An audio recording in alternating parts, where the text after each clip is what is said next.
আবারও একটা পার্সেল চলে এলো। তো হে এভরিওয়ান, গুড আফটারনুন, কেমন আছো তোমরা সবাই? চলো পার্সেলটা খুলে দেখা যাক।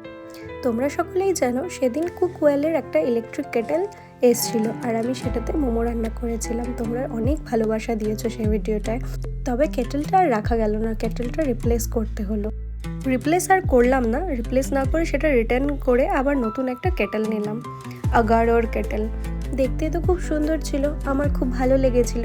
তবে কি করা যাবে, পরে জানতে পারলাম সেই কেটেলটার ভেতরে একটা প্লাস্টিকের কোটিং দেওয়া ছিল। সেই প্লাস্টিকটা আমাদের শরীরের জন্য একদমই ভালো নয়, মানে স্বাস্থ্যের জন্য। এবার সেটাতে তো রান্না হবে, জল বয়েল হবে, দুধ বয়েল হবে, তো এগুলোর সাথে সাথে সব খাবারে মিশে আমাদের শরীরে একটা খারাপ ব্যাকটেরিয়া ক্রিয়েট করতে পারে। সেই জন্য ওটা রিটার্ন করেই দেওয়া ভালো। জেনে শুনে কেন বিষ খাবো? আমরা মার্কেটে এমন অনেক কিছু খাচ্ছি যেটা আমাদের স্বাস্থ্যের পক্ষে খারাপ, কিন্তু যেটা আমি জানছি যে এটা ভালো নয়, সেটা খাবো কী করে বলুন, বলো তোমরাই। তাই সেই একই কালারের 11ও দিচ্ছিল, তো ভাবলাম ওই একই কালার, আমার তো কালারটা বেশ ভালো লেগেছে, এটাই নিয়ে নিই। তবে দামটা একটু বেশি পড়ে গেল। ওটার দাম ছিল 1200 সামথিং, আর এটা 1800 সামথিং। দামটা একটু বেশি পড়ে গেল। আর ইডলি মেকারটা পাইনি, বাকি সব সেম সেম রয়েছে, কিন্তু ইডলি মেকারটা আর পাইনি। এখন কি করা যাবে?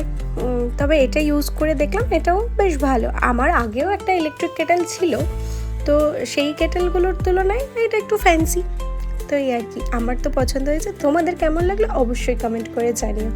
চলো, টাটা।